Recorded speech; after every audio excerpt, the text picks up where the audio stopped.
Ma'am, if you can make your screen full screen. Yes. Yes.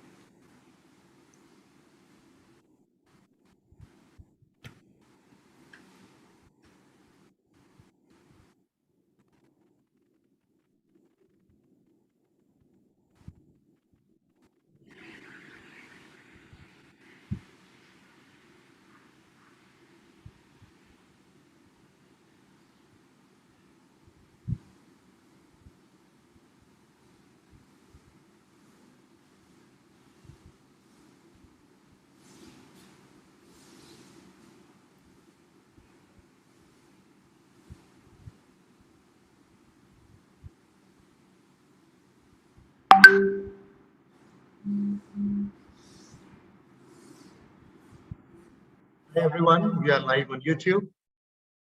Good afternoon to all the teachers.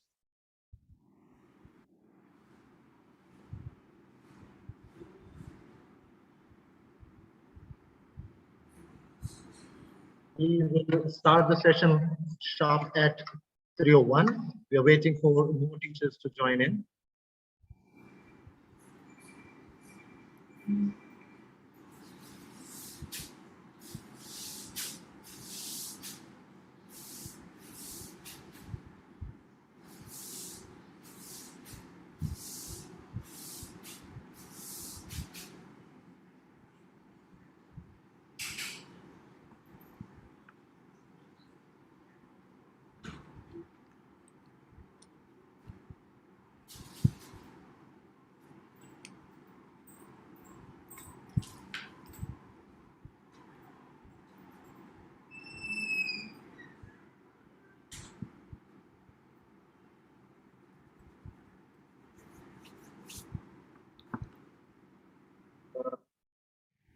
Ma'am, if you could make your PowerPoint presentation in a full screen mode. I will. All right. Yes, ma'am.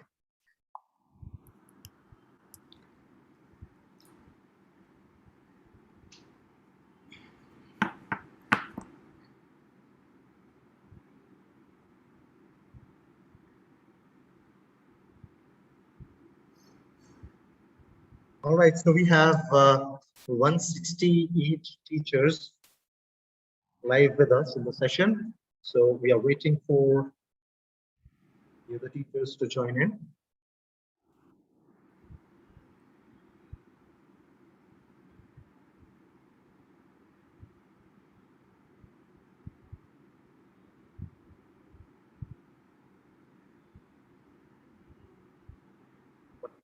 It's increasing, it has reached 214. Good afternoon, everybody.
All right, so a very good afternoon, everybody. We welcome you all to this session on personality development of teachers by Dr. Vijay Ravi. Before we introduce the resource person for the day, let's understand some ground rules. We're live on YouTube, and if you want to participate, you can use the comment box to ask or answer a question. Before ending the session, we'll share the feedback form link with you all so that you can fill in the information after the session like we did in the previous session. Now, let me brief you about the resource person, Dr. Vijayam Ravi. Being a part of the changing educational landscape for more than 40 years, Dr. Ravi applies a depth of knowledge in consulting her clients. The rich experience that she has gathered as an educationist, administrator, principal, trustee, director of education, chairman, and managing director of a firm enables Dr. Ravi to critically analyze the strengths and the weaknesses of the system and deliver the most appropriate solutions for the client's needs, thus catering to the client's demand with a perfect concoction of customized processes and technical solutions rather than adapting to the client's processes to a predefined framework. With this, I would request Dr. Ravi to take the session forward. Over to you, ma'am. Thank you. Thank you, Sumit. Thank you so much. Preeti and Sumit, thank you so much. Thanks to Harper Collins also. Namaste, my very dear teachers and principals. It is a proud privilege for me to see you all or to talk to you on a topic which is so very essential these days. It's a pleasure. Hope you're all doing very well.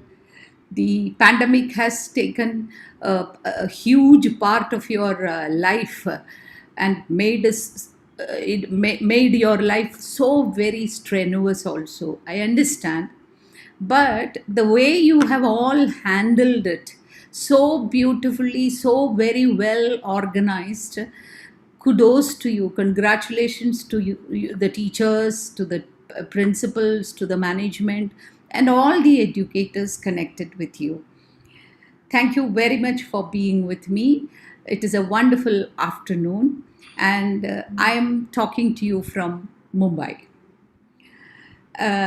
So today the topic given was personality development of teachers. Now, before we get into the real topic, I want to now whatever I am sharing today, they are all tested by me as a teacher, as a principal, and so you can totally rely on that. Okay, and few experiences that I would be sharing are also from my own experiences. At the age of 23, I became a teacher, and the first class that was given to me was the plus 2 classes, 12th standard class, and I am a chemistry teacher. And I do vividly remember the first day, so much of a tension that I had walking into a classroom. And I am just 22 or 23, and the students sitting there are 18. So hardly 5-6 years difference between them and me. So good old days, 1980s, they were. So very good students, intelligent students. Also, they were mediocre students also. But experience since then that I had to go through, like many of you, that experience has made me a realistic teacher, I would say. And it also helped me to recall some of those good experiences as well as bad experiences that I had gone through as a child. So, to begin with, what I would want you to do is to answer me for one or two questions that I would be asking. You can write it in the chat box, and I'm sure Sumit will be able to help me out to understand that. The first thing that I want to ask you is, now, when you were a child, you were also into high school classes, primary classes, etc. You also might have come across with a teacher whom you did not like, and you had a nickname for that teacher also. What was that quality which you did not like in that teacher? Can you recall any of such teacher in your life when you were a child? Can you quickly write it on your chat box so that Sumit can help me relate? Yes. I'm looking at the chat box in YouTube. So it will go a while to get the responses.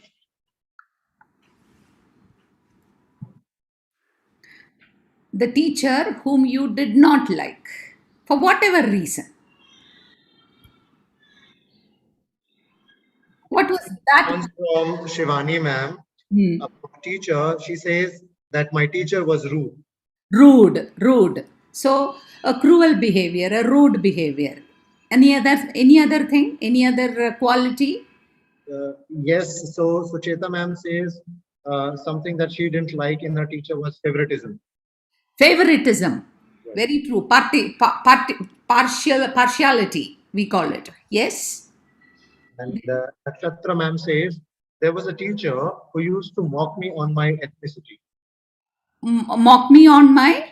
Ethnicity. Sorry. Ethnicity. Yes. Okay, mock me on my ethnicity. Oh my God, my God. Yeah, that is insult. Then There was one teacher who would compare me with others. So one of the teachers is Meet ma'am. compare me with. Comparing with other students. Oh, comparing with other students. Oh my goodness. That is so very painful, huh? Yes, yes. There is one more by Ria ma'am. She says that my teacher was biased. Biased, partial, again favoritism.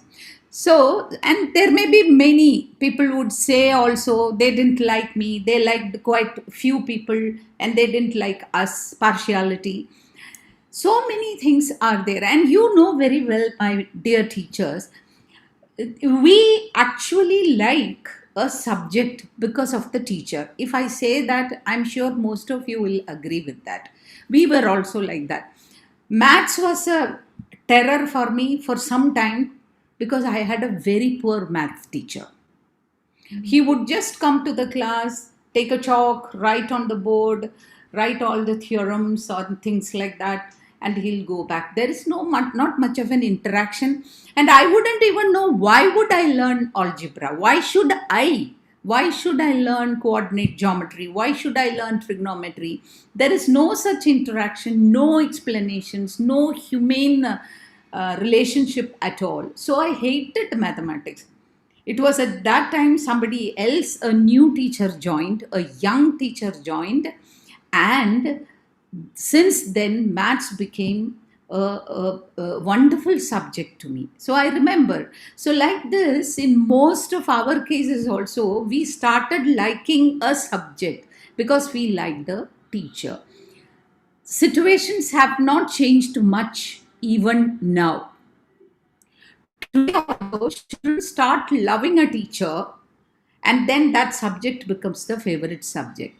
If you ask your children, your own children, son or daughter, for an examination, you want to study, you prepare for the examination, they would keep that subject which they like, the teacher's subject, that only they will keep first and learn. You've seen all this. So, the teacher has a tremendous influence on our way of thinking. Now imagine a teacher whom you loved most. What was that quality which attracted you to that teacher? Can you help me to know some values?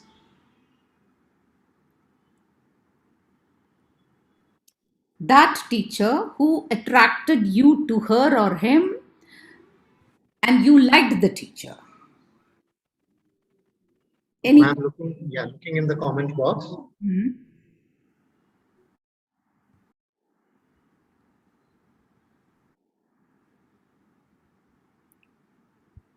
Okay, so yes, so one of the teachers, Seema Mittal ma'am says the honesty that she really liked about her teacher. Okay. Uh, Ma'am says her teacher was quite humble. Quite And, humble, humble. humble. Okay. So honesty, humility, and then And then one teacher says that the teacher was kind and approachable. kind and approachable. See. Yeah. Says And that his teacher would teach him lovingly. loving. Yeah. Very loving. So humility, honesty, approachability. So many great values your teachers had, and so you liked them. Now, it would be a worthwhile exercise for all of you at home. Not now. Now we have no time for that. इसलिए.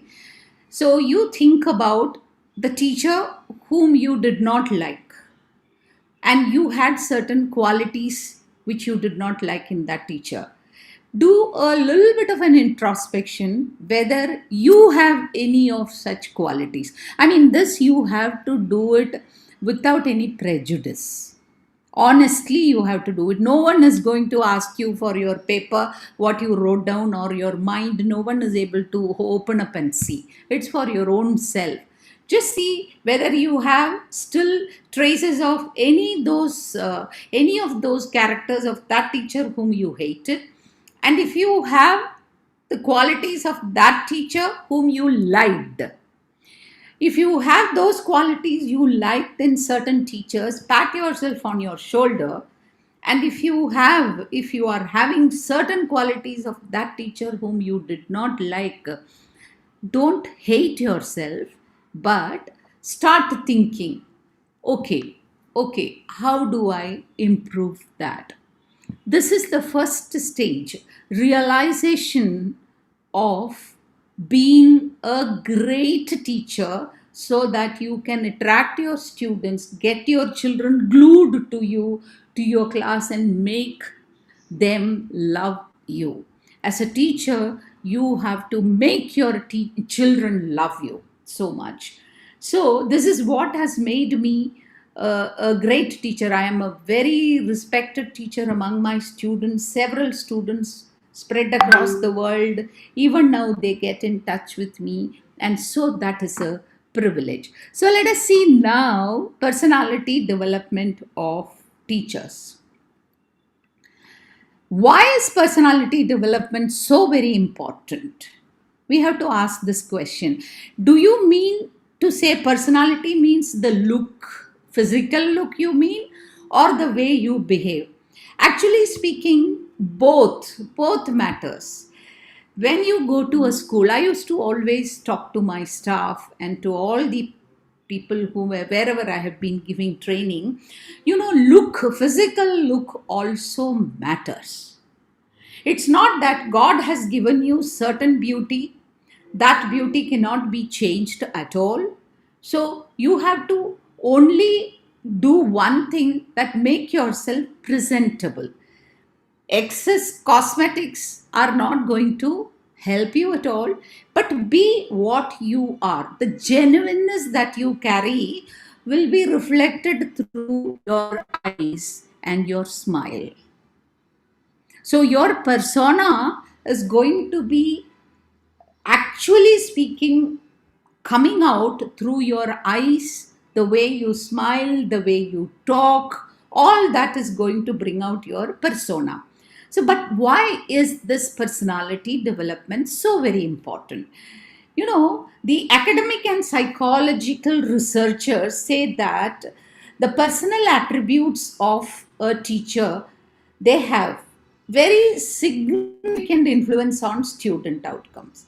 They say that how the teacher looks, how the teacher behaves, how the teacher carries on her own lessons in the class, handles the children, have great connection, a perfect positive correlation with student outcomes.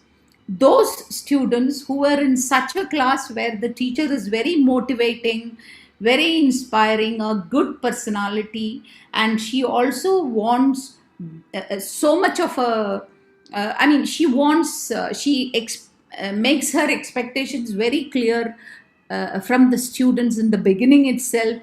With such teachers, the students have been finding it so very easy to move with, and the outcomes of the students were very good. That is what research says, not I say, you say. It is the research showing a positive, significant positive correlation.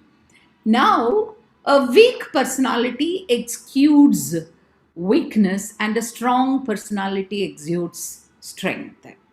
If by chance you are a weak personality, a coward, or a very, very shy kind of a person, then the way you communicate, the way you stand in the presence of the students will exude only weakness. That's a weakness of character. Cowardice is a weakness of the character. Shyness is a weakness. Lack of communication is a weakness. This is something which I have seen in many teachers. Teachers are very good, they do their lessons very well in the class. But when you ask the teachers, okay, आइए, there is a meeting, आप इधर आके थोड़ा, you have to talk few sentences to the parents, then they fumble. They are not able to talk. In a class of 40 children, they can do a class so well. But in front of 500 adults, the teachers will sometimes stumble. Why so? Because the vocabulary, the communication skill, they are all lacking in some of the teachers. Therefore, the way you stand and talk also gives a confidence to the person sitting on the other side, the student sitting on the other side, that okay, this teacher knows what she's talking, so I can trust and see the way she behaves or he behaves, so I am okay with this teacher. So a development of personality to it is something like your professional expertise. That is what I would call this personality development. If you have it all well and good, by the end of the program, you would be able to decide whether you have it all or whether there are few areas where there you need to seriously improve. We can all do that. But if you are going to be a rocking teacher, a teacher who is going to be remembered by your students forever, then it is a must that you have to develop your personality. Now, I would say that there are four pillars. There are four pillars for becoming a teacher. And they are the pillars that they are fundamental to the personality development. It is something like the personality, the teacher is something like I would say a temple, a kind of at the apex you can see the teacher. The teacher is at the apex. She or he is making something there. It is something like this, meaning to say that it is all focused. Everything is on this teacher. Okay, it's something like a build. If you have a building, you need four pillars. So let us assume that to making a teacher, there are four pillars, which are all the personality traits. Let us see one by one what they are, so that you will be able to get later, okay, what are they? Do I have them? Or if I don't have, maybe I will have to pick up, or I have to learn, or where am I making a mistake? This is all for self introspection. Okay. The first one is your personal traits. As a person, you are you. Your chromosomes, the way you are born, the way you are created, your DNA is structured, the way your emotional brain is set up, you have certain personal traits. This can never be changed. This is a truth. Your personal traits, which are there right from beginning, the day one you are born, most of these things cannot be changed. All right. So these values are not transient at all. So they are all there. Okay. And the next pillar, I'll tell you what these are. From the next slide on, I will explain to you. The next one is your professional traits. Now, when you apply for a job in an institution to be a teacher, your CV you will be preparing, and in your CV, you would be writing 90% of your CV will display how you are professionally suitable for the position. So you are marketing yourself for a position. This is what I am good at. I can do this. I have this skill, that skill. I can do. I have handled thousands and thousands of children. I have leadership traits. I have so many other traits. So I can handle everything. So professionally, I am an equipped person. Towards the end, if you see of the CV, some people, it's not true that all CVs will have this. Some people I have seen, the thousands of CVs that I have interviewed, I have seen that they write, some of them write my weaknesses, my strengths. Some of them will be writing only 10% space, and what I like. Okay, all those things, my hobbies and things like that, they would be writing. So 90% is you are marketing yourself in your CV with your professional expertise, and what your school is also needing is that. But one of those very important things which the principals miss out is that small 10%. That is so very important deciding factor.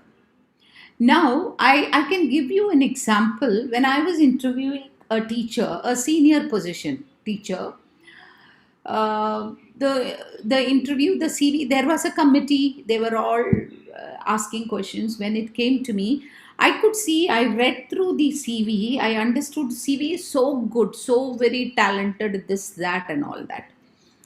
Then there was a gap in her work. From 1986 to 92, she has not worked anywhere. So nobody asked anything about that. But I wanted to know what is the reason for that. Why did you not work between 86 to 92? There is a big gap. What was the reason? She was very uncomfortable, very uncomfortable. So I said, no, I don't want to know. If it is so very uncomfortable for you, I do not want to know. You are otherwise a very great candidate for this position, no doubt about it. But I wanted to know what makes you have that gap in a straight line graph that was going up in your career. This gap is bothering me. So, with great difficulty, she spoke to me. She wanted only me to be there. The rest of the committee members were asked to wait outside. She told me that that was the bad part of my life. I had a very painful past. The marriage took place, had a son. The son was quite unwell. Son had an autism kind of an issue. And the moment that autism thing started, my husband did not want to live with me. And he had another connections and he went away. He left me. I had no way to earn money. I did not know, in a different state. I was away from my parents. I couldn't do anything with my son. I was struggling. I had to do all odd jobs. That is a very painful patch of my life. I am right now a single mother. So much of emotional disturbance that I have. I consoled her. We gave her a job later. But the beauty is that I had constantly an eye on this teacher because she needed support, emotional support. So the principals will have to give that emotional support to such people. Being a single mother or single dad is not a crime at all. Living alone is also not a crime, but such people are prone to emotional disturbances. So, in a teaching career, especially these emotional disturbances will create a lot of changes. Vibrations will be different because the children you are handling, their future, their mental makeup, if you are disturbed, also will be disturbed. So, we have to support, as principals, we have to support the teachers in those cases. So, going through a CV and interviewing only for the professional expertise, the principals and the leaders will have to very clearly look into, read between lines, I would say. So, professional traits, very important. Now comes social traits. How effectively you are taking the society into your fold as a teacher. In a classroom, if you have 40 children, they come from 40 different families, which means 40 different culture, 40 different religion, or it could be many difficulties, language difficulties, or whatever. So you have to handle this group of students with so much of care. So social traits talk of that. Then comes your emotional traits. Now, you are not gods, certainly not. You teachers have a family of your own. You also sometimes give in to emotions. At home, also, you may have certain disappointments. All days are not the same. Okay? And with all that backup in your mind, when you enter the school, sometimes chances are there that we lose our cool. We get angry. At home, children, because they are a lower species to us, subordinates to us. So we get angry on them, like how somebody else got angry on us and we get angry on the other. All right. So emotional traits also play a very, very important role on a teacher. Now, all these four traits, personal, professional, social, and emotional, all these four pillars make up a teacher and her or his personality. Now, let us see personal traits में क्या क्या चलता है. See, there are several personal traits, but to me, what appears to be the most important, something which is unavoidable, are these. One is love, integrity, transparency, compassion, tolerance, and patience. Now, love, when you have love, you have all the other values with you. Respect comes uninvited. Wherever there is love, you have respect. Okay? So that comes uninvited. And you as a teacher should be a very loving person. Someone commented what they liked in the teacher is a very loving. The love will be oozing out of the eyes of the teacher when you look at that. The smile will always be loving, welcoming, embracing the students. So students always look forward to having a teacher who smiles, who is so loving. That is very, very important. Integrity, I am including truth into it, honesty into it. Someone said my teacher was very honest. Yes. So honesty, integrity, consistency, conviction, all of these will come into integrity. And also one more very important value which will come into integrity is trustworthiness. Meaning to say, people can trust you. Meaning to say, when you say certain things, you will hold on to it. You would not change it. You try to help someone, you say that I will help you. Tomorrow, when they come to receive the help, you will not say that, oh, I don't know, I didn't say anything. You are a liar. No, you should not be.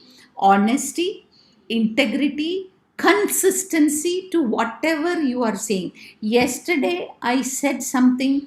Today also, I will say the same thing. Tomorrow also, I will say the same thing. That is what is consistency is all about. And integrity stands for such people. You need not worry about a person who is truthful and who has integrity, because he will not stab you at your back. You have several characters in your life, my very dear teachers and principals, among our own groups, several groups that you are interacting. Some of the people are untruthful. They stab you at the back. They pretend that they are your good friends. They talk to you ill about others, and if by chance you spill out some words, they carry this message to that person, make you people fight with each other. In a teaching career, this is the last thing that should happen. All right. So you have to be a person with truth on your side and a person with integrity and transparency.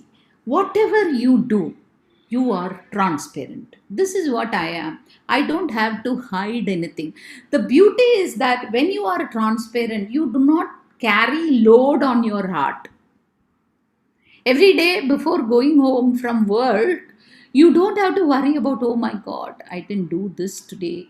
What do I do? The principal is asking me, did you complete the job? I said, yes. Now, if suddenly tomorrow morning she asks me, show me the work, where will I go? No, be transparent to your principal.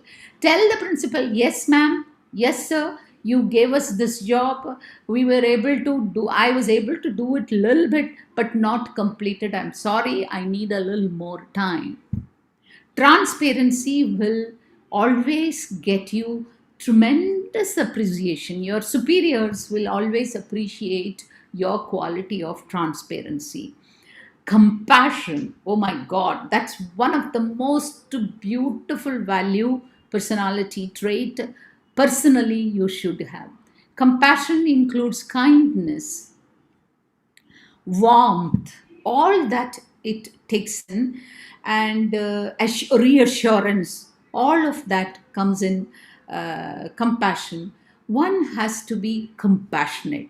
Now, compassionate, the extent of compassion, I heard somebody talking to me about his wife, who's no more.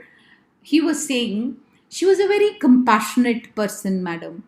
Very compassionate in the sense somebody will come, madam, I want a job. Can I get a job? Okay. Turant, she will call up somebody. This person is coming there with a job, and you please see whether he is fit for the job or not. And when the job, he goes away, the next day she calls up that person to find out whether that person has got a job or not. And not only that, usually it happens, they will give the job. But not that, madam, the person was telling me, not that. After 1 month, this lady will again call to that officer, I had sent you someone whom you took. Thank you very much. How is he working? How is his family doing? Oh my God, that is compassion. Making sure that the kindness that you have extended has reached the paramount limit. To that extent, the help has gone, and that person is living happily, understanding the other person, the trouble of that person, the strain that he is going through, trying to help. Especially for you teachers, I think this compassion is going to play a significant role in the coming days. When you are reopening the schools, the children who are going to come to you are coming to you with several problems which you may not have seen so far. Number one problem which you will essentially you will see is frustration. Because the kids have not gone anywhere. They were all tied up at home, and at home also their own parents, their worries, and sometimes family may be death hota hoga. So those kind of difficulties and strain those children are all going to come. So that is why I always tell the principals, your counselors have to be full time working when the school reopens, because these children need to be pacified. Why? Even some of our own teachers might have gone through difficulties. The children might have lost, their parents might have lost their jobs. Economic struggle might be happening. So compassionate approach to the children, and the digital divide that has caused also might have put them to a backseat. Insult, all these things work on the children. So compassion is a very, very important qualities that you need to have if you are going to be a teacher, definitely. And then tolerance, accepting people as they are, allowing them to continue the way they have to continue. This does not mean that you don't have to discipline the children, you have to, no doubt about it. But without tolerating, you have no patience at all. You have no, next value is patience. You don't have patience at all, so you don't tolerate anyone, you don't allow anyone to talk. What you say is right, no. Allowing the other members also to talk, to agree, allow them to share their experiences, all of this come with a teacher. Especially the problem that you may come across may is the parents. The parents of the children, they have hundreds of reasons to complain to you or to say that they are not able to pay the school fees. You may feel like asking them, then how does the school run? You are right, but then tolerate them. Let us together find out some solution for that. This pandemic has caused so much of worries everywhere. Accept the people as they are, patiently intervene in the matters of children, look at them so very passionately as they are your children. Now, you may ask me, what do you think, madam? We are having thousand arms to handle all these things? Yes. If you have chosen to be a teacher in your life, you have to develop those thousand arms. Simple. Otherwise, you are unfit for this profession. You cannot handle the stress at all.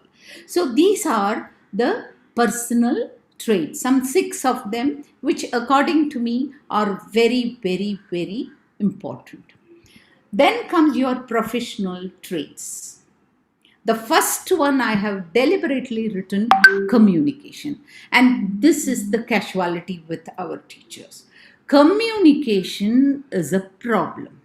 Not only with the teachers, sometimes I have seen it with the principals also. Some principals with whom I am working now, I see that writing a letter to a parent or to any other organization is still a problem with principals. Not that they don't know the language, they know the language.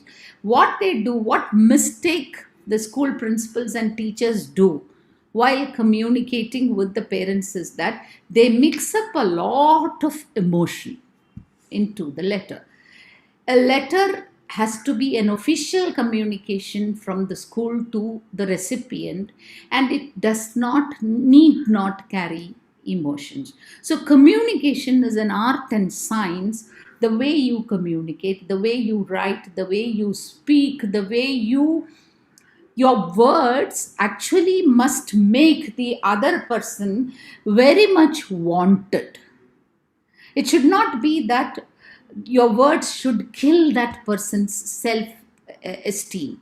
Someone mentioned that my teacher was insulting me, mocking my ethnicity.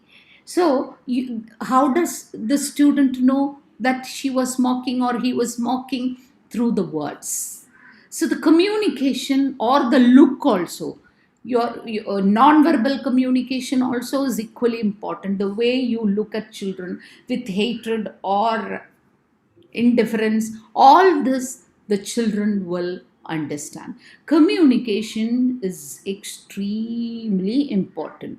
If you are good at that, pat yourself on your shoulder. If you feel that you have to improve upon communication, start today, because if communication is your strong weapon, professional weapon in your hand. Okay. Now, if you see any school programs, events like an annual day or a big sports day or any other things happen in your school, whom does the principal call for anchoring?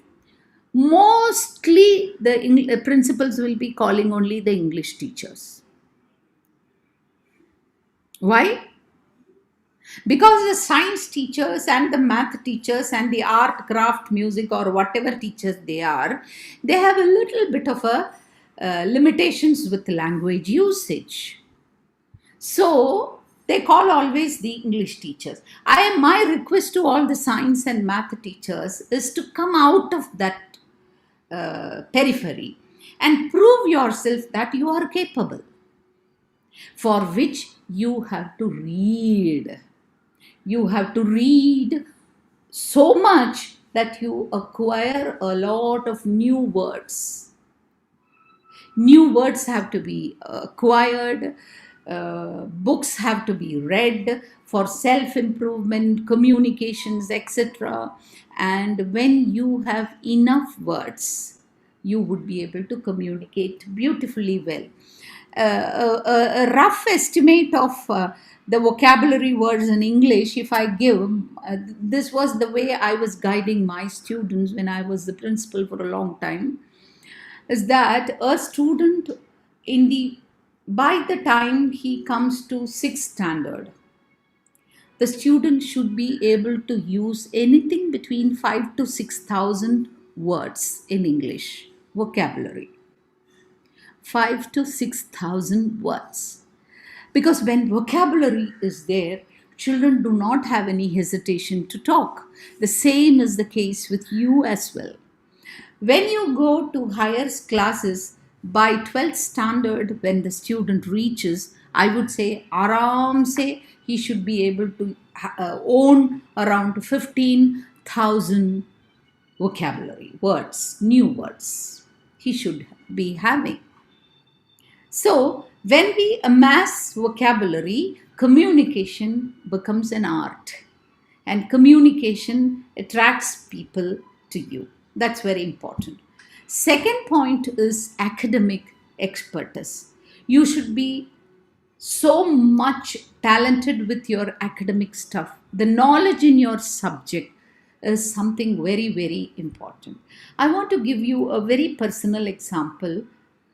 Since then, I had been practicing it, and so I can say that to you. This was the time in 1980 when I was doing my B.Ed course in Government Training College, Trichur, and there was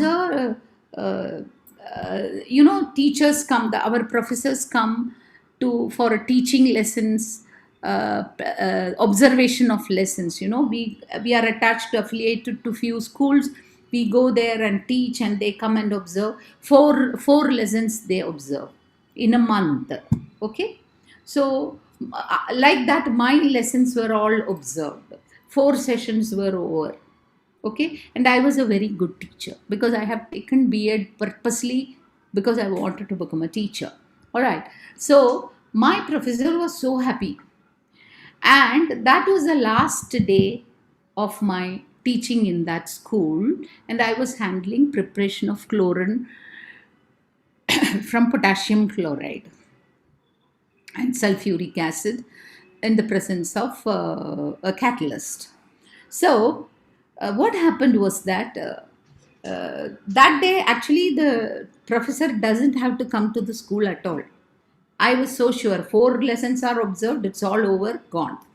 I was handling the class, and I did not prepare for that day, thinking that I know it is after all potassium chloride and sulfuric acid. What is there to learn about it? Nothing. I can write the equation, teach them. That's okay. I went to the school. I started, it was 9th standard, and I started writing down the equation. There was a balancing of equation required. I was stuck up there. I couldn't balance the equation. There comes the professor. He just walks into the classroom, quietly goes and sits at the back bench. Most unfortunately, his daughter is also studying in that class. I was struggling, sweating. I couldn't balance the equation. Quietly, the professor walked to the front, took the piece of chalk on the board. He very quietly wrote the balanced equation and smiled at me and walked away. I felt that the earth would open up, and just like Sita, I would have drowned. The next day, he called me. I told him, "Sir, you have to fail me. I deserve that." He said, "No, no, Jim. I will not fail you, but this is a lesson you will remember for your lifetime. When you walk into a classroom, you should be extremely thorough with what you have to teach. Children should feel that whatever you are saying, beyond that, there is no truth. That kind of an authenticity you should have in your academic subject. So, academic expertise is extremely important for you.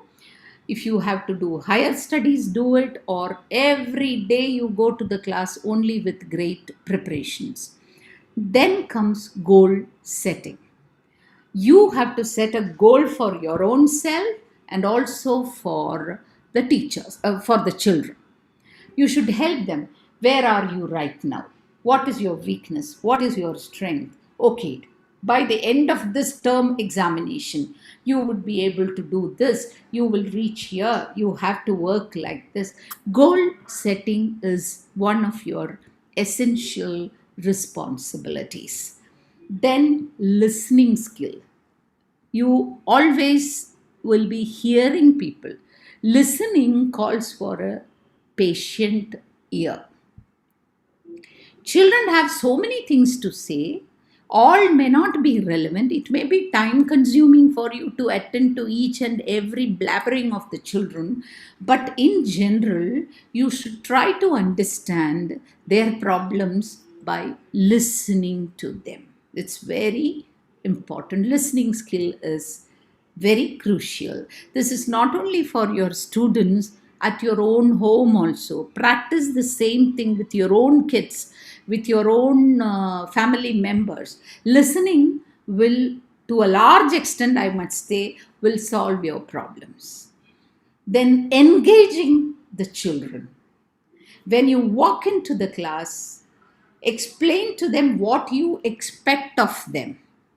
When that expectation is told that this is what you want, then you give the activities or the lessons or the learning processes, whatever you want to teach them.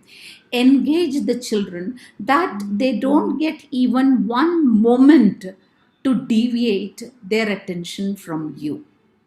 That is very, very important. Even when you turn to the board and write your things on the board, you should have eyes at your back. What the students are doing. Then you must be a lifelong learner, of which I have no doubt, because you have come today to learn something, isn't it? It's not that all these things you don't know. You know them, but you want to hear, is there any other different perspective that somebody is giving? So you must be a lifelong learner. Every day you learn something. Every day your children also teach something to you. A little baby also can teach you something.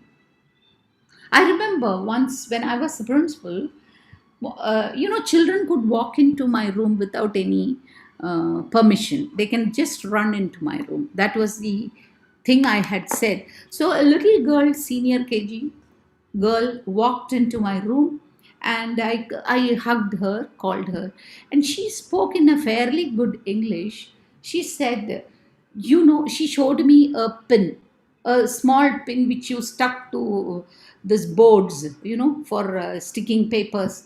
So that pin, she showed me that pin, and she said, "Madam, this pin was lying on the veranda. Now we are small children. We are running here and there. If this pricks, it becomes poisonous, is it not? Would you tell the peons to clean up the veranda after every hour or something, madam? Who's talking this? A 3.5 or 4.5 year old little girl talking to a principal. I hugged her. I said, I'm really sorry. It should not have happened.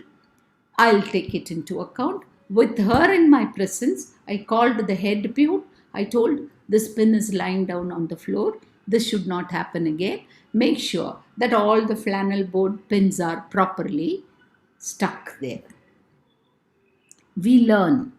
We learn from even children. Only thing that we need to have a mindset.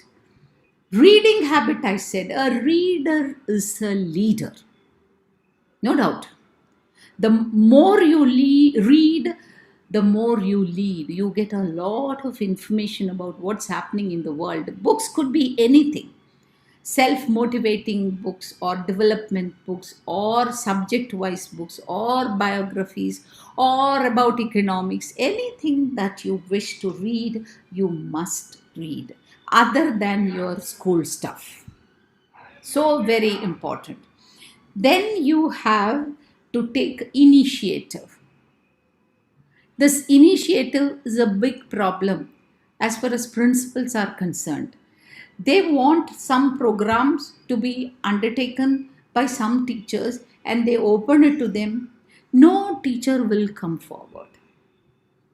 Taking initiative, taking responsibility is a big difficulty for many teachers because it calls for more work, planning, execution, evaluation, monitoring. A lot of things are there. So, initiative shows that you are an open person to take up challenges, more responsibilities, and it is one step towards becoming a leader. All right, so these are the professional traits that you need to develop in you, without which proceeding further would be difficult. Now comes social traits. The social traits, when I talk about it, the first and the foremost thing comes to my mind is a sense of fairness and social justice. Some of the persons said partiality, favoritism. That is because the teacher is lacking that sense of fairness. Social justice is lacking in people, and that is why some people are bigger than the others. Moneyed people are different. People without money are to be looked at in a different way. These kinds of disparities, or good looking children or children coming from very rich families are looked after. I am sure these days teachers are not like that. But if at all there is any such thing, that has to be removed, nipped it in the bud itself. Acceptance. Accepting the children coming from the society, different parts of the society, with the different backlog. The karma which these children are carrying with you are huge. Accept them as they are. You are there as a mediator. You are there as a foster mother or foster parent, father. Okay? Adjust and adapt, change, which I'm sure you have done. You've done so well. The pandemic has walked in on a Friday evening and you've adapted. You've adapted so well to the demanding, challenging situations and put in so much of hard work to adjust. The online classes, the hybrid classes, they are all planned by you. I'm sure you welcome change. There is no problem about that. Then knowing the limits, acceptance. I think acceptance I wrote again. I'm sorry. Knowing the limits of oneself.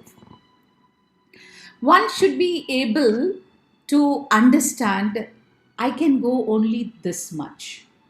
Now, between us, there may be very often these kind of things. It has happened in my career also. Two teachers complain to you.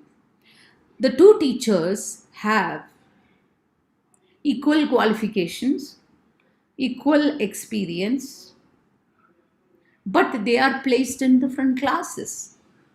So one is feeling low about it, one is feeling very happy about it. So the person who feels low about it walks to my room, and what am I lacking? I am like her. The answer is acceptance. The answer is your limitations. You have certain limitations. Experience may be the same, salary may be, the qualifications may be the same, but you have certain limitations in your character. That is the reason you are here, someone is elsewhere. So we must be able to accept the limitations without hesitation. All right, continuously we have to improve ourselves. Today I am like this, I have a postgraduate degree, I have a B.Ed degree. So tomorrow this is not enough. An MSc or an MA B.Ed is not going to be enough. Learn, still learn, join classes, learn more. Additional skill courses, if you need to do, please do, be it technology or be it otherwise, academics. Improve your own performance. You are your mark to compare. You should not compare yourself with others. You compare your own self. Yesterday I was like this, today I need to go here, tomorrow I will be there. So comparison is with your own self. That is the best thing possible. And then keeping a sense of humor. Now we have seen few teachers. They are great teachers, no doubt about it. But they don't know to smile. They don't smile at all. All the time they will be keeping their face, the muscles will be so rigid. They can't even smile at a joke. Such people, very difficult, huh? Very difficult. Let me tell you, you will not get across to the children. You need a sense of humor. Once in a while, you can deviate in your classes. Sometimes when I was teaching in 12th standard, I have seen it. The boys and girls, I had a class of about 80 students, boys and girls, 17, 18-year-old boys and girls. Handling them is not easy all the time. So I have to use several tactics. Sometimes I will be talking to them about a movie that I saw yesterday. That has got nothing to do with organic chemistry. Okay? But I have to talk. I will deviate. 3-4 minutes I will deviate, and maybe I will be cracking one joke which came in the movie, or a scene I will be appreciating. And if it is a popular movie which is running in the theaters, the children also would join, the whole class will participate, and there I have their attention. A sense of humor you should always have. Collaboration, teamwork.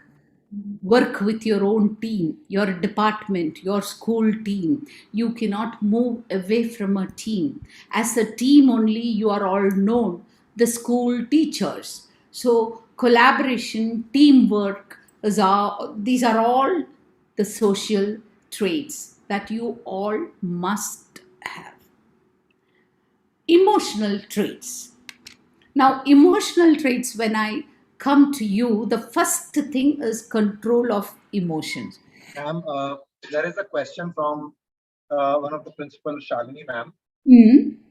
and she asks that these days as a principal, she has realized that the credit of doing good work is more work. So how to make teachers more responsible who do not do secondary duties? Who do not do Secondary duties. secondary duties? Yes, yes. Shalini madam, you have hit the correct point, madam. Most of the teachers, I have also seen it happening. They think that the responsibility is to teach them, go after the teaching over. Any secondary duty given to them, even if it is a substitution duty, they hesitate to do that. Okay? So, how to handle such a situation is very, very difficult. It is not easy at all. I appreciate you. So, what I do is that I have done is that one, is that I have to make a personal note of those people in mind. And casually, I may have to enter into a conversation with some people. As I mentioned the other day, these people are like that, so rigid for some reason or the other. It would be a worthwhile exercise if you just peep into that area of their dark side, why they are not taking initiative, and to motivate them that this is what they have to do. That has worked with me, it has worked. It will not work all of a sudden, it will work after some time. The moment the teachers know, such teachers know that you are noticing them, and that you are all for them to come ahead and help them to come over their difficulties, they will do.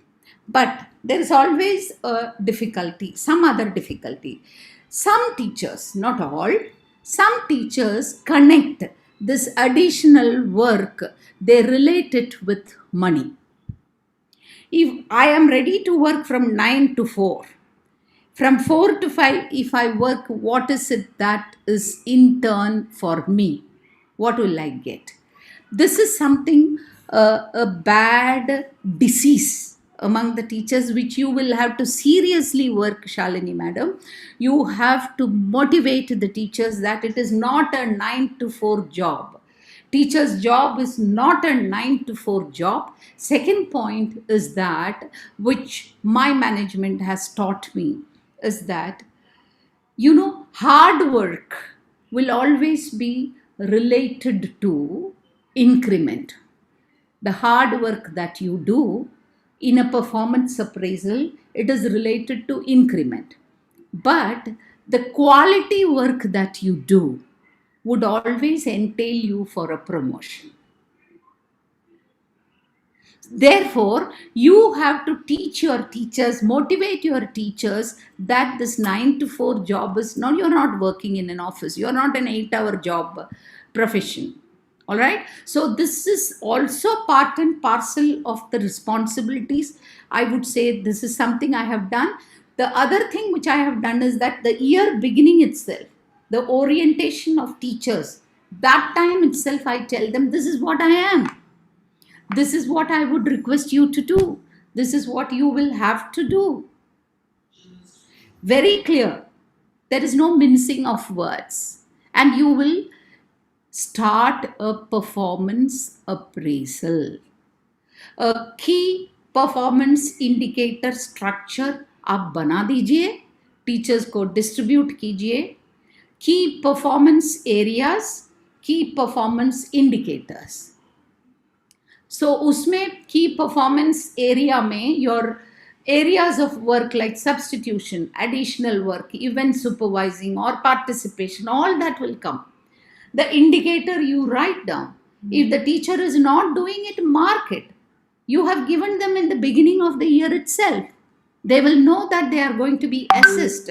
So performance-based salary structure is something which you can think of. These are all the things which has worked with me. Probably you can try. Thank you for this question. And ma'am, yes. There is one more question contrary to this. So one teacher has asked, what if the teachers are overburdened with the secondary duties and they have no time to polish their skills? So what do in that case? That is also that is also true. From the side of the teachers, if you think, principals have a habit. Whom will they call? Always those teachers who are constantly doing good job. They only will be call inko bulao, inko bulao, inko bulao. As a result, they are overworked to the maximum, beyond level. So that causes frustration sometimes. And your own polishing the skills also doesn't happen. You are very correct in that. So my very dear teacher, what you must do is that two things you can do. One is that have a face-to-face talk with your principal and say that you are not saying no to her at all. You will do, but then certain concessions in some other work has to be done by way of giving extended time, maybe a paper submission, evaluated paper submission, give me a little more time, I will complete it, otherwise you will break down. You can say that with your principal. You can talk to the principal, because the principal may be knowing it. It's not that they don't know, but then they may not strike them that bad. Since you are doing it, okay, she will do it. So unless and otherwise you make your point very clear, this will not happen. Second point is that you have to manage your time. To polishing your skills, if that is a very personal need, and if that has to happen, the effort has to be from your side. I give you a small example. I had one PhD, and that was more than sufficient. With 4 postgraduate degrees and 1 PhD is more than sufficient. Daudega. But still, I wanted to do one more PhD. And I was the highest position ever, with a lot of responsibilities, travel inside, outside the country, and all, so much. So, and I am a good housewife also. Cooking and all that I do myself. I could afford plenty of servants, but then I didn't. I wanted to do it myself. I want to do a PhD. And PhD in what? Philosophy. There was no time for me at all. No time at all. So I have to do it. What did I do? What is the time? I started waking up at 3 o'clock in the morning. 3 to 6 is my 3 hours time. No phone calls. Nobody will disturb you. That solid time is your own time. Nobody else's time you are sacrificing. You are doing all your jobs to the people, whoever is concerned. You are spending your own time also. I completed within 4 years. A PhD time is 4 years. The second PhD also I completed within 4 years. While I was at the peak of my work. If there's a will, there is a way. My very dear teacher, manage your time. Manage your time. That is the answer. Okay. Now coming to emotional traits, control of emotions is very important, which is what most of us are not good at. We bust out our emotions. Why is it happening? Most of the time, our rational brain goes to sleep and the emotional brain takes charge. The amygdala of our brain, prefrontal cortex, takes over the rational brain and bursts out of emotion. Anger, hatred, frustration, speaking abusive language, all this comes to us, hitting people. All these are the amygdala's job, the emotional brain's job. We have to have control of emotion. That's very important. Calmness, very calm, composed. You may be boiling inside, but you have to keep yourself calm. Empathy, somebody else's pain, you are able to feel it. That is very, very essential for a teacher. Motivating the children, performing, the low performers, the middle performers, and the higher performers, gifted children, motivating them to the highest level. That's very important. Inspiring them to do something. As a great leader, you have to inspire. Looking at you, you are a role model. Looking at you, they have to be inspired. Then you have to be optimistic and hopeful, a positive attitude. Come whatever, you can do it. We'll all do it. We'll try. We'll make it a try. It may fail. Failing is not a harmful thing or anything menial. It is good. Let us fail. No problem. We'll learn from the failure. All right? Determination. Very determined. If I take up a job, I would have completed it. The lethargy is very against for this, very much against this determination. That is what pulls us down. Lethargy pulls us down. Determination keeps us going. So these emotional traits. So together, the traits in all, we have all these traits. All together put some 28 traits or so are there. And all of them are required for you if you want to develop your personality. Now you have to check yourself whether I have certain things, whether I don't have. What is it that I don't have? I have to develop. You have to work on that. If you decide, you will do it. Somebody else cannot decide for you. All right? Now comes the next one. Teacher is a puzzle of all these traits.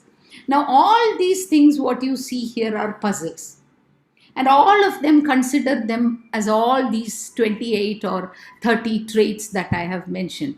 All these have to fit one into the other. Then the teacher puzzle is complete. The personality puzzle becomes complete. But some people, I told you all these are important. But there are essentially four things which are very, very important for a teacher. And those puzzles are like this. The personality puzzle. One of the most important thing that you should have in all these puzzles is the command over the subject and instruction. You are a brilliant teacher, a great teacher, a teacher who can be emulated with so much of subject knowledge. This is one puzzle. The next puzzle is you have confidence and trustworthiness. You are so confident about what you are and you are trustworthy. People can come to you, talk to you, get connected with you. You will not ditch them.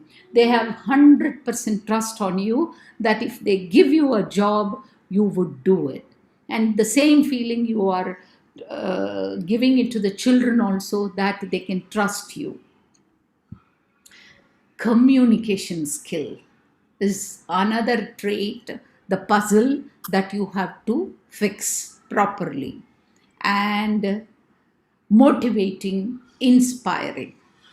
If all these four are together with you to begin with, you would have actually started attracting all the other puzzles into you. Those puzzles can all join here, here, here, here, like that. It all gets up, and you will see the whole puzzle will be completed. So, teacher is a puzzle, a personality puzzle. These four essentially have to be there at the center, and all the other puzzles will get joined. All right? Which one are you as a teacher? I'm going to give you a few words. You can decide what you are. All right? The teacher can transform into any one of the roles, ultimate being the guru. Sanskrit word, there are several Sanskrit words for a teacher. Okay, and they all have a different meaning. Okay, let us see one by one. Adhyapak is a Sanskrit word. What does Adhyapak means? An Adhyapak means a person who informs, passes on information. You have Upadhyaya. Upadhyaya is a Sanskrit word. It shows that you pass information plus knowledge. You also pass knowledge to the student. So you have raised your level from Adhyapak to Upadhyaya. Then comes Acharya. Acharya passes on information plus knowledge plus skill. So you have become an Acharya. Okay? Then comes a Pandit. So what is a Pandit? Actually, Pandit is a person who passes on to the students information, knowledge, skill, and deep insight into what he has learned. Poking, asking so many questions and making the child go deep, delve into the bottom of the knowledge. And such persons are called Pandits. Drishta. Here, the teacher gives information, knowledge, skills, deep insight, and also makes the child a visionary thinker. See beyond. All right, that is a drishta.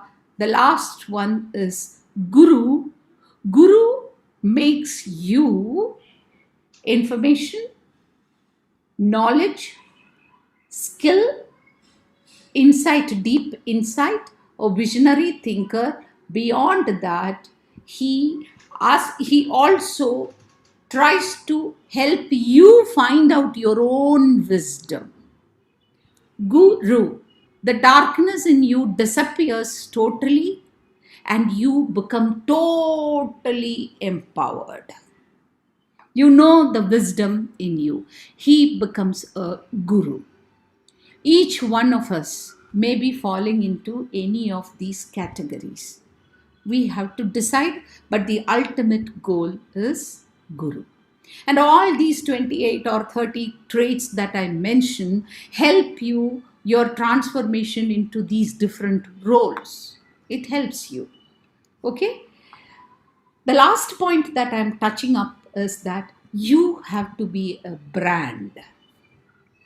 A teacher has to be a personal brand. You should have a personal brand. Oh, this teacher, she is like this. She can't be anything else. That you have set a standard, a brand. And so that is very, very important for you. Who you are is very important. Who you are when you decide a brand. And what is your wish? What is that you wish to be? That will create your brand. And what do you want others to perceive you as? This is also very important. So, who you are, you have to find out who you are. Are you an Adhyapak, Upadhyaya, or whatever it is? What you wish to be, that also will create a brand. What you want others to perceive you as. These three things will create your brand. Let us see. What makes you a brand? Your professional competence, number one. That there is nobody to beat you in your knowledge about your subject. Children know that this teacher के पास जाएगा तो हमारा answer पक्का हो जाएगा. Professional competence. Your love for teaching and children. She's a great teacher, a warm teacher, a loving teacher. See, the brand gets built. The human being you are, the most compassionate person, the patient person, and also the person who brings all the people together, all the good things together. So, the values that you hold high, your personal traits, the way you want to be known as, perceived as a truthful person, you can trust her, you can trust him. He's a person of integrity. He will not ditch you. Your brand is created. Communication. Oh, if this matter has to be communicated, why is that the principals go after the English teachers for communication? Because they have created a brand. They are good at their language. You create a communication brand for yourself. Yes, I am communicating. What am I doing? I am communicating orally, written, non-verbal communication. I am expressing to the society as to what I want to. So the brand of you get built on all these fronts. And you have to be a brand, a personal brand, a teacher brand, not the whiskey teacher. Okay, the teacher brand. is very, very important for you. Sometimes almost to the end of it are coming in, big power of small things we miss out. We meet several people, we go to several places, our mind is so very good, it cannot remember the years and moments, and no, it cannot remember the year, month, date and all that, but certain specific moments in life you will remember. Those moments have big powers to create in you. The moments that we cherish, memories about people on events are very important. A person's character then is also made up of moments. He is how they acted at some moment, what they did for others at some moment, how they made others feel at some moment. Look at this, how they acted, how they made others feel at some moment, and what they did for others. So, perception. These moments make your character, these moments project you. And the last slide, I would say, the courtesy for this big power of small things is, there's a book called The Road to Your Character, written by David Brooks. He uses these sentences, very, very beautiful. And he also talks about these two things. What do you want? Resume virtues or eulogy virtues? What are these resume virtues? Resume virtues are the ones which you will be able to sell at your marketplace. Meaning to say, I told you in the beginning, when you write your CV, 90% of your skills that you bring to the marketplace in your professional career so that you successfully proceed further, that is meant for resume. Eulogy virtues are the ones that are talked about you at your funeral. How kind he was. He was such a faithful person, loving person. But they are all your innate traits. That is what people remember. Your market skills are not remembered then. Your innate traits are, your eulogy virtues are remembered by people. What do you want? Actually speaking, you need both. You need both. But very often, principals forget to bring out the eulogy virtues present in those teachers. They have to give maximum attention to it to bring out that eulogy virtues. The professional virtues certainly will come out because they have to sit in higher places, position themselves in higher places, and therefore that will come out. But eulogy virtues are so very innate, so very personal to the teachers, it has to come out. You have to display it. That very important. Mr. David says, the writer says like that. So teachers, you will have to be working so hard to bring, collate all your good traits, innate traits. Be happy about what you are at the moment. Try to improve upon if you have any weaknesses. Do not get bogged down by work. Do not say that you don't have time for yourself. Time is with us. If we decide, we have time for it. All right? No, this is actually, I will stop here. Okay? So, Smith, so it's done. If there is any question, they can ask me. Thank you so much for being part of the session. Any questions? Yeah, Yes? I'm looking at the chat. I'm looking at the comment box to Okay. see if there are any questions. So all they are writing is the praise. So they have been praising you a lot. Okay, good. Uh, Great. yeah. Thanks to So all of you. Remember one thing, my very, very, very, very dear teachers and principals. You are so dear to me because I belong to you. Uh, so many reasons are there for you to feel disappointed. Very many reasons could be there because we lead a personal life also. We have a professional life also, and personal life may not be always very pleasant, and they are very close to your heart. You can't be going around and speaking about it to all the people, but reasons are plenty for you to be disappointed. Reasons for you to be happy are very limited. That if you lose out to find out that moment, those aha moments in your life, you will be doomed forever. This life given to you as a teacher is a wonderful experience for you. Remember about thousands and thousands and thousands of children who go through your hands by the time you retire.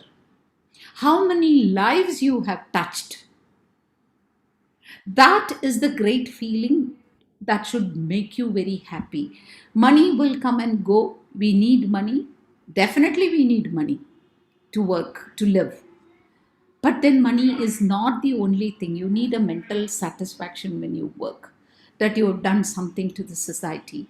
You're all in the teaching field because you are the chosen ones by God Almighty to touch the lives of others. He can't do it by himself, so he has chosen the teachers to touch the lives of others. Thank you very much, and God bless you all. thank you so much, ma'am. Before the final word of thanks, I would like to mention this to all the teachers that the feedback form links have been shared in the comment box on YouTube. Please fill the feedback form like you did in the previous session. And ma'am, you rightly said that money is not everything, so mental satisfaction is more important. So thank you so much, ma'am, for another lovely session. Just the few points that you have just stated in the session, the kind of qualities that you mentioned, the four pillars of personality, be it personal traits, professional traits, social traits, and emotional traits. Something that I really liked was personality puzzle. And when you mentioned that small things make a big difference, I totally agree with you that small things do make a big difference. So thank you so much, ma'am, for a lovely session on personality development. Thank you so much, the management of Air Force. And most importantly, thank you so much, all the participants, for attending this session on YouTube. It was lovely meeting you all. And before we wind up the session, I would again emphasize on the feedback form. The link has been shared in the comment box. Please click on the link to fill the feedback form. And yes, with this, we would like to end the session. Thank you so much, everyone, once again. Have a wonderful evening ahead. Stay healthy and stay safe. Thank you.